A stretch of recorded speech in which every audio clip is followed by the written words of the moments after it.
नमस्कार दोस्तों, मेरा नाम है अंशुमन नायक और आप सभी का बहुत बहुत स्वागत है इंडियन डिफेंस न्यूज की डिफेंस टॉक सीरीज में, जहां पर हम रोज नए नए डिफेंस अपडेट्स के बारे में बात करते हैं। तो चलिए देर न करते हुए आज की वीडियो शुरू करते हैं।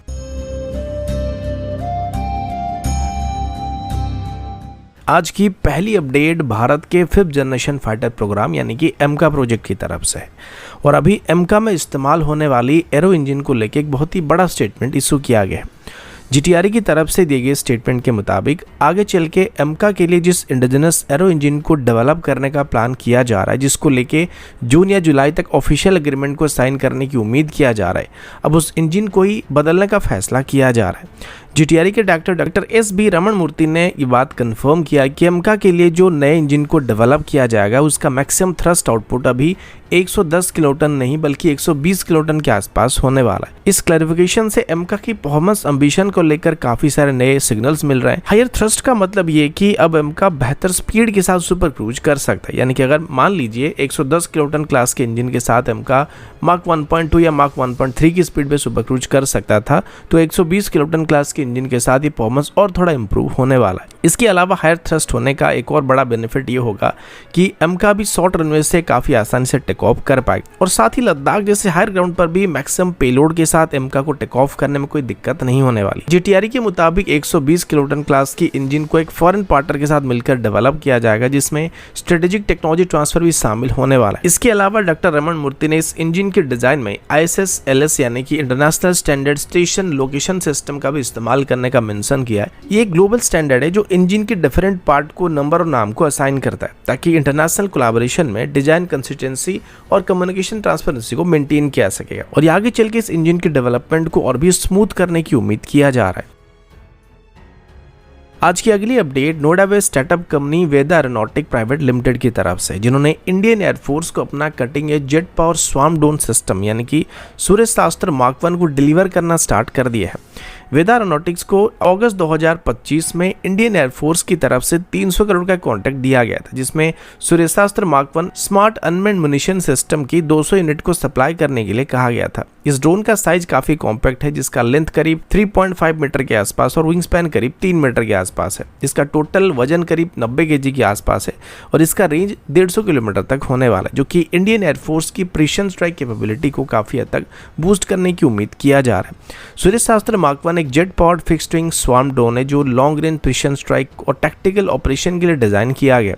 ये भारत का पहला इंडिजिनसली डेवलप किया गया स्वार्म अनमैन्ड म्यूनिशन सिस्टम था, जो ग्लोबल प्लेटफॉर्म जैसे कि ईरान के शहीद 136 और रशिया के जरान 2 को टक्कर देने वाला है। इसका जेट बेस्ड प्रोपल्शन सिस्टम इसको हाई स्पीड और प्रिसिशन अटैक करने की कैपेबल बनाता है, जबकि स्वार्म कैपेबिलिटी मल्टीपल ड्रोन्स को कोऑर्डिनेटेड स्ट्राइक करने के जरिए एनिमी डिफेंस को ओवरपावर करने में मदद करते हैं। इंडियन एयरफोर्स का 300 करोड़ का कॉन्ट्रैक्ट अब तक का सबसे बड़ा ऑर्डर था, जो कि किसी इंडियन स्टार्टअप कंपनी को अनमैन्ड सिस्टम के लिए दिया गया और ये मेहर बाबा स्वार्म ड्रोन कंपटीशन के अंडर दिया गया था। वेदा एरोनॉटिक्स के एमडी दीपेश गुप्ता ने 2023 में बात कंफर्म किया था कि कंपनी इंडियन एयरफोर्स के साथ मिलकर अपनी सिस्टम की रिफाइनमेंट पर काम कर रहे हैं और डिलीवरी टाइम पर किया जाने वाला, और अभी ऑफिशियल इनको स्टार्ट किया जा चुका है और अभी जैसे हालात चल रहे हैं ऐसे में ये सिस्टम भारत के काफी जरूरी साबित होने वाले हैं। अगला अपडेट इंडियन आर्मी की तरफ से, और अभी हम इंडियन आर्मी की एंटी ड्रोन कैपेबिलिटीज के बारे में बात करने वाले हैं।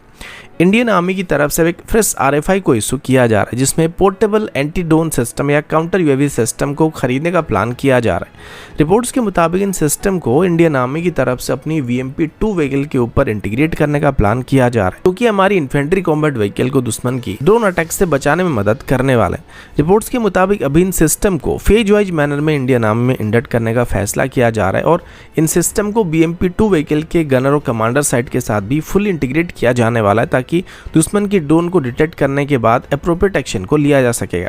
अभी हर साल ऐसे 100 सिस्टम को इंडियन आर्मी को डिलीवर किया जाने वाला है, जिनको फेज वाइज मैनर में BMP-2 व्हीकल में धीरे धीरे इंस्टॉल किया जाएगा। फिलहाल हमारे पास 1500 से लेकर 2500 तक के इन्फेंट्री कॉम्बैट व्हीकल मौजूद है, लेकिन इनमें से जो नए व्हीकल है जिनमें 10 से 15 साल तक का सर्विस लाइफ बचा हुआ है, उन्हीं व्हीकल में इन सिस्टम को इंटीग्रेट करने का प्लान किया जा रहा है और कुल मिलाकर इन सिस्टम को इंडियन आर्मी की 1500 इन्फेंट्री कॉम्बैट व्हीकल में इंटीग्रेट किया जा सकता है, ऐसा उम्मीद किया जा रहा है।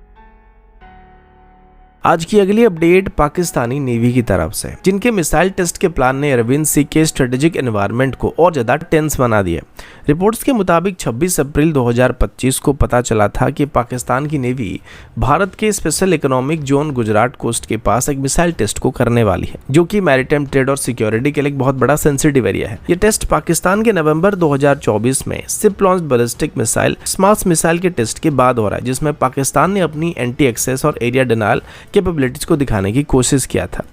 और अब जब इंडियन नेवी गुजरात के स्पेशल इकोनॉमिक जोन के पास पहले से डिप्लॉयड है, तो हमारी मैरीटाइम इंटरेस्ट को लेकर या सेफ्टी को लेकर थोड़े सवाल उठ रहे हैं कि अगर पाकिस्तान का टेस्ट किसी सबसोनिक क्रूज मिसाइल या स्मार्ट मिसाइल जैसे बैलिस्टिक मिसाइल का होता है, तो क्या इंडियन नेवी को इसको शूट डाउन करना चाहिए। ये सिचुएशन इसलिए और ज़्यादा सीरियस बन गई है क्योंकि 22 अप्रैल 2025 को पहलगाम अटैक के बाद भारत और पाकिस्तान के बीच टेंशन काफ़ी बढ़ चुके हैं। ऐसे समय पर पाकिस्तान का भारत की स्पेशल इकोनॉमिक जोन के पास मिसाइल टेस्ट करना प्रोवोकेशन से कम नहीं होने वाला है, क्योंकि यहाँ आसपास कंदला और मुंद्रा जैसे मेजर पोर्ट मौजूद है, जो कि भारत की इकोनॉमी के लिए काफी मेजर रोल को प्ले करते हैं। पाकिस्तान के पास बाबर क्रूज मिसाइल मौजूद है, जो कि 400 किलोमीटर से लेकर 900 किलोमीटर तक की रेंज को कवर कर सकता है और बहुत कन्वेंशनल न्यूक्लियर वॉरेट को कैरी कर सकता है। दूसरी तरफ अगर पाकिस्तान की स्मार्ट मिसाइल की बात करें तो एक एंटी शिप बैलिस्टिक मिसाइल है, जो कि 350 किलोमीटर तक की स्ट्राइक कर सकता है और इसे पाकिस्तान की जुल्फिकर क्लास की शिप से लॉन्च किया जा सकता है। तो ऐसे कंडीशन में ये वेपन भारत की स्पेशल इकोनॉमिक जोन के आसपास टेस्ट करना भारत के लिए चिंता की बात बन सकता है।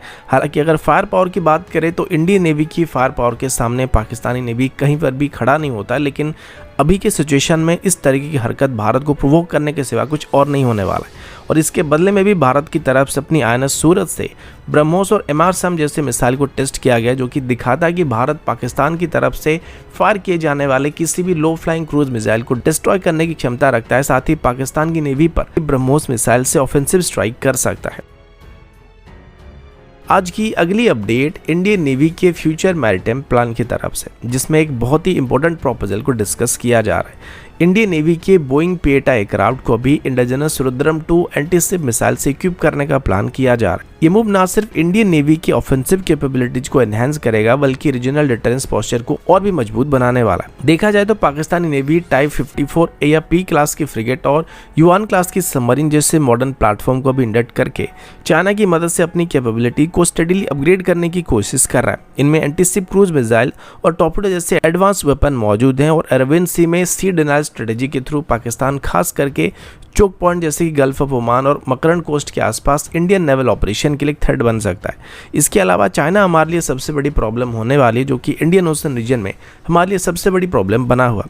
इसीलिए अभी इंडियन नेवी के P-8I नेपच्यून एयरक्राफ्ट का रोल और भी क्रूशियल बन जाता है। ये एयरक्राफ्ट जो यूएस नेवी के P-8I पोसाइडन एयरक्राफ्ट एक इंडियन वेरिएंट है, पहले से एडवांस सेंसर, स्नोबॉयज और हार्पून ब्लॉक 2 जैसे मिसाइल के साथ इक्विप किया जा चुका है। लेकिन अगर P-8I में DRDO की तरफ से डेवलप किए गए रुद्रम 2 जैसे एंटी शिप मिसाइल को इंटीग्रेट किया जाएगा तो इसका स्ट्राइक कैपेबिलिटी और भी इंप्रूव हो सकता है। अब थोड़ा रुद्रम 2 के बारे में बात करें तो ये एक next generation air to surface missile है, जिसको इनिशियली एंटी रेडिएशन रोल के लिए डिजाइन किया गया था, लेकिन इसका मॉड्यूलर डिजाइन इसको एंटी शिप ऑपरेशन के लिए भी सुटेबल बनाने वाला है। इस मिसाइल की सबसे बड़ी खास बात इसका स्पीड और रेंज होने वाला है, जो कि मार्क 5.5 तक की हाइपोसोनिक स्पीड को हासिल कर सकता है। साथ ही 300 किलोमीटर की रेंज तक स्ट्राइक कर सकता है, कि अभी P-8I में मौजूद हार्पून मिसाइल की 124 किलोमीटर की रेंज से काफी ज्यादा होने वाला है। इसके अलावा इसकी एक्यूरेसी भी काफी बेहतर है, जो कि P-8I एयरक्राफ्ट को दुश्मन की नेवल वेसल के ऊपर स्टैंड अप रेंज से स्ट्राइक करने की कैपेबिलिटी देने वाला, और इसी वजह से अभी रुद्रम 2 मिसाइल को P-8I एयरक्राफ्ट में इंटीग्रेट करने का प्लान किया जा रहा है। तो दोस्तों